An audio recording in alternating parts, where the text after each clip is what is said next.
Afrika, pa mogoče za koga mehno smešno, gre le za 12.000 kilometrov stran za moje afriške države, v katerih sem, od naše Slovenije, ampak nekako ta toplina Afrike, drugačen način življenja, mehno se življenje ustav, ugotoviš prave vrednote in nekako najdeš dom med vsemi temi toplimi ljudmi. Tako da jaz sem ponovila, da je kar moja. No.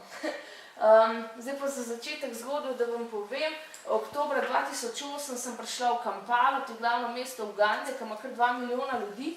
In zagotovo sem slišala, preden sem dol prišla, joj, pazi, imela už kulturni šok, tako v Afriki, ne elektrike, sploh ne vem, kako so už prevažali naokol, ruzak, nič vzeti cujn, ali ti bo tako vroče, kar napoln ga s hrano, da už 2 meseca zdržala, kad si reka, da greš. Mislim, to so naše predstave v Afriki. Potem pa prideš in priletim v Kampalo, wow, a ne, in te zaobjame eno ogromno vele mesto, 2 milijonov ljudi in predvsem vidiš, da smo imeli eno napačno predstavo.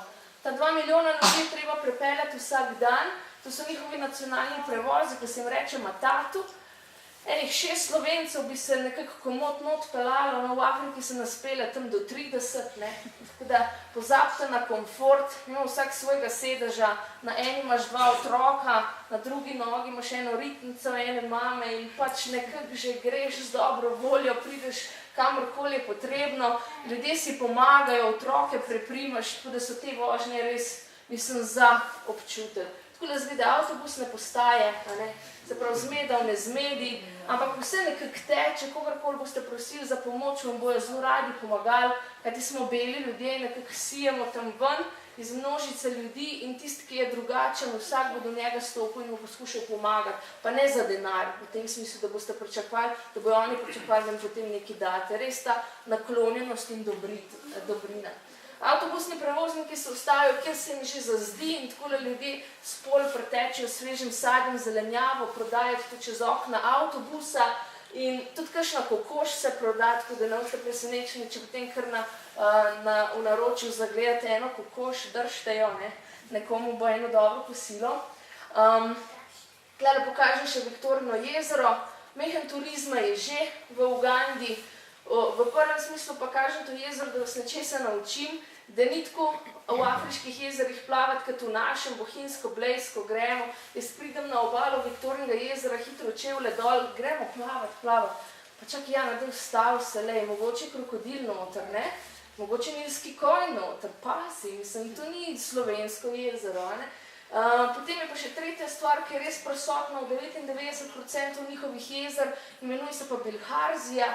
Gre za ene parazite, ki so v čem nevidni v vodi in potem, ko plavaš pa vodo pogoltniš, ti grejo prebavila.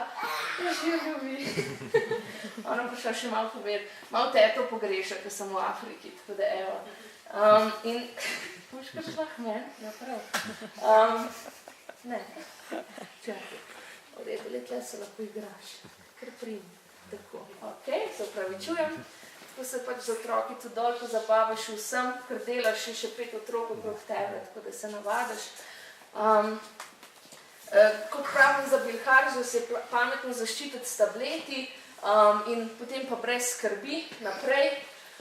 Vam bom pokazala 2 jezeri, kjer lahko pa svobodno plavaš in takole ženske iz tehle jezer ob jezerih rastejo take rese in potem iz res naredijo res lepe kreacije, košar, uhanov za tist dodaten $1 na dan. Tlele kažem še ene ogromne drugačne krave z rogovi. Zakaj? Če se moški želi v Ugandi na podeželju poročiti žensko, še zmeraj obstaja tako imenovana dota, se pravi, ne bo tako enostavno, kot pri nas doma, pripeleš punco domov in se pač poročiš in so vsi veseli. V Ugandi še zmeraj obstaja dota in fant mora plačati ženinemu očetu 3 krave in pa €1000, da se lahko z njo poroči. Kar bi pri nas rekli, v redu, 2 meseca dobro delaš, pa boš tistih €1000 denarja imel, tiste 3 krave boš pa že nekako preskrbel. Nažalost je v Ugandi povprečna plača na podeželju za cel mesec €20. Torej, da fante pride do €1000 denarja, bojo res delali in vidiš te mlade fante, ki se trudijo za vsako delo, poprimejo, da bojo le zaslužili tistih €1000 in za te krave res poskrbijo za kraljice, se bojo le kupile tisto ženo. Potem, ko pa odplačaš to doto, je treba pa nekako se sprijazniti z usodo tele punci, katera je bila nekako odkupljena, da bo zdaj pa vse svoje življenje delala. In v Ugandi delajo vse ženske na polju, skrbijo za družino, za dom, perijo, kuhajo.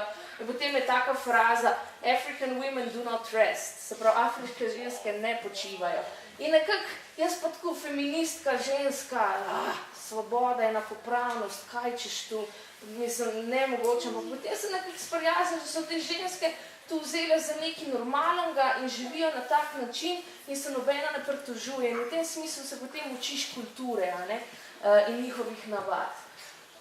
Pa še en stereotip razblinim, da so Afričani umazani, res niso, ko me kdo vpraša, kako pa higiena. Afričani se kopajo minimalno 2krat na dan, ni da ni. Zjutraj in zvečer, če nimajo tuša, imajo pa lavorje, skodelico in se lepo umijejo. In zelo pomembno v Afriki, da izgledaš urejen. Moški morajo nositi hlače zlikane na rob, ženske pa srajce, ženske iz teh lokalnih blagov, ki ga imam tudi tukaj, si naredijo take prelepe obleke, pa v lase si radi upletajo umetne lase, da si take lepe kitke spletijo, kajti njihovi lasje so dolžimasti pa težki za nekak nego, tako da zelo radi si ti delajo prelepe kitke. In jih je zelo lepo opazovati. Takole zgleda naša stojnica sadja, to je naš supermarket, Špar, oddelek sadja. Zelo preprosto, po kupčkih se kupuje sadje, ne po kilah, tako da kupaš kupček banan, kupaš kupček pomaranč in tako dalje. Tele fantje so se odločili, da bodo za življenje vozili kar bicikle in na zadnji sedež se usedeš in te kot taksi odpelje kamorkoli želiš, ker Afričani so dosti komotni. Tudi če je tamle nekje trgovina 100 metrov zraven, pa absolutno gremo se peš sprehod trgovine. Ne, pejmo se peljati. Če imam tisti sekin, da se lahko odpeljem do trgovine, se bom peljal. Tako da ne radi hodijo. Tale gospa pa prodaja afriško sladkarijo, ki se ji reče sladkorni trs in zraste takole 2 metra v nebo, pa se naseka na kose in to je afriška sladkarija za otroke in iz nje srkajo sladek sok. Iz tega se pač proizvaja trsni sladkor. To je tudi en čist tipičen prizor v Afriki. Ne glede na to, koliko poven je tovornjak, zmer bo še prostora za 10 ljudi, minimalno. Tele fantje se vozijo na matokah, to so zelene banane, v Ugandi jih tako imenujemo matoke, pri nas poznamo samo rumene, tele zelene imajo pa funkcijo enega krompirja, in nekako se jih skuha v vodi, pa potem pretlačajo en pire, pa zdraven daš meso in tako dalje.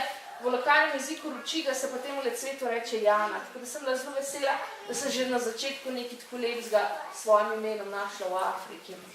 Da se spet spomnimo, da Afrika ni suha, ki potem nekako cepljena postane, ki potem, če nekdo ne odide s tem, da Afrika je raznolika, tako vas bom poskušala prepričevati vse skozi. Da Afrika nisem suha, poglejte si čajeva polja in se res prelepo voziti, imaš občutek, da si na kakšni Škotski, ker imajo vsi hribi, te tepihe, čaja posajene. Takole, jaz sem z Dolenjske, kot se tudi sliša, pa mi Dolenjci bi na tako strmino kaj posadili? Vinograd, res je. V Afriki so pa ženske naredile terase, ženske so skopale, da bojo na njih posadile krompir, fižol, matoke, vse karkoli si želijo. Tlele spet kažem naravo, res ni veliko turizma, torej karkoli boste videli, bo zelo naturalno. Takole zgleda izvir Nila, nič nekaj posebnega, najdaljša reka sveta, pa nekako potem si rečeš, ja pa sem mislila, da bo najdaljša reka res tako gromozanska in tako. No, kaj se dogaja, ta sloves, da je močna reka, dosti hitro upravič kasnej in imamo brzice velike po 6-7 metrov globoko. In zakaj domačini uporabljajo Nil, kot tele vidite, sami sebe skopajo, umijejo posodo, njihove obleke, napojijo družino, živino, torej naturala, reka se uporablja za to in to. Mi turisti pa rečemo, ne veš kaj, lej, zakaj pa ne na rafting, pa te gledajo domačini ob reki, pa odkimavajo z glavom, ali ne razumete, zakaj? Lej, podpisati moraš pogodbo, noč nobenega tožil, če umreš, številka 1, zakaj jaz ne bi šel, ne? Pač nekako se zavedaš svojih odgovornosti, strah te je, pa še plačal boš, za nek adrenalin ne razumem te. In nekako pač pol ugotoviš, da si mehen drugač zvezan, mi pa z adrenalin bi res naredili pa vse, ne? Tako da že tako vidiš pol eno drugačno noto nas in Afričanov. Takole pa zgleda jezero Bunyoni, čudovito sladkovodno jezero na jugovzhodu Ugande, ki je prelepo jezero vulkanskega izvora. Vulkan je izbruhnil, zajezil reko in nastalo je 22 otokov, vse so obdelani. Kdo jih je že obdelal? Dajte mi pomagati. Ženske, res je. In tukaj sem se zaljubila v to prelepo naravo in se kar ustalila za 8 mesecev. Narava je zelo čudovita, podeželje, ljudje se še zmeri prevažajo s kanuji, takole mame na otokih naberejo sveže pridelke in jih prodajajo na okol. Hiško si narediš iz materijala, ki te obkroža, to so veje in pa blato. Spet povem zakaj. Pač če ljudje, če imajo službo, zaslužijo 20 € na mesec, pa si se ne more privoščiti, da gre v mesto, nakup tele betonske bloke, da si bo naredil orang hišo. Pač se mora znajti način, cenejši način, v tem primeru so veje zastojn in pa blato. Saj dežja je res mnogo v tem tropskem predelu Ugande, tako da hiško si naredijo. Funkcija afriških hiš je pa zgolj spalnica, ne? Noter imaš eno posteljo, kjer si varen, kjer ti je toplo, kjer dež nate napade in te komarji ne popikajo. Zraven daš pa še tisto malo oblek, ki jih imaš, in ljudje so čisto srečni. Vse ostalo se pa odvija zunaj, kuha se zunaj, pere se zunaj, hrana raste okrog hiše, tako da ti ljudje so resnično, kot sem že prej omenila, srečni ljudje. Zadovoljni so s tem, kar imajo. Če imajo nekaj več, še hiške lepše obdelajo. No, biti otrok v Afriki je pa nekaj bolj naporno kot pri nas, ker takole predavam po osnovnih šolah, po otroku vprašam, in kakšne imate kaj naloge, ko domov pridete, če ni domače naloge, smeti moramo odnesti. Smeti, pa očetu sem mogel prinesti pit v hosta, težko, težke naloge. Se pravi, v Afriki imaš pa 3 konstantne naloge vsak dan, ena je živino pelat na pašo, druga zajet vodo v jezeru s takimi ogromnimi kantami, da bo mama lahko oprala posodo, obleke, tretja pa nabrati drva, da bo mama skuhala večerjo na odprtem ognju. Torej, dosti fizična dela in v Afriki ne moreš reči ne bom, pač to je tvoja dolžnost in to narediš. In še en, dajmo stereotip razbeliniti, da so v Afriki lačni na določenih predelih, ali zaradi podnebja, vojnega stanja in tako je res, nimajo dovolj hrane. V generali, kot sem opazila, ljudje si pridelajo dovolj hrane. Afričani povprečno zagotovo dosti več pojejo kot mi. Porcije, ki jih otroci pojejo, sem gledala, to so bili taki kupi, riža, riž imajo zelo radi, krompir, potem fižol, ki nadomest pač meso. V drugi skledi tlele vidite pa eno polento, ki se ji reče v Ugandi ugali, v Malawi, kjer sem pa nsima. To je res tradicionalna polenta, ki se jo je vsak dan. Skuha se moko v vodi in potem se nekako v to polento jo skreira in to ljudje res pojejo ogromne količine. V prvi posodi je pa omaka iz arašido in paradižnika. Tako da vidite tudi, kaj naprimer se znajde na njihovem meniju. Posode veličina je pa tudi čisto nekaj normalnega, ne? Če še zmeri nekje na podeželju po 10 otrok, je treba te želodčke napolniti. No, zdaj bom pa začela z mojim delom, prostovoljstvo v organizaciji Edirisa. Ediris je organizacija, katero ustanovil Miha Logar, Slovenc pred 11 leti na jugovzhodu, ob tem na jezeru. Tle sem mečkam zgrešila, vam poskušam kazati, kje sem živela, ampak živela sem tukaj, 8 mesecev. V telekomuniji Edirise, organizacija, to je bila moja hiška, brez elektrike, vode, čist preprosta blatna hiška. Za 8 mesecev sem rekla, da bom zdržala in nekako se dosti hitro navadiš, da soncem ustaneš, ob 5:30 zjutraj spusti se noč, ob 7 zvečer, torej po teh 13 urah imaš čisto dovolj časa, da vse narediš, kar si zamislil.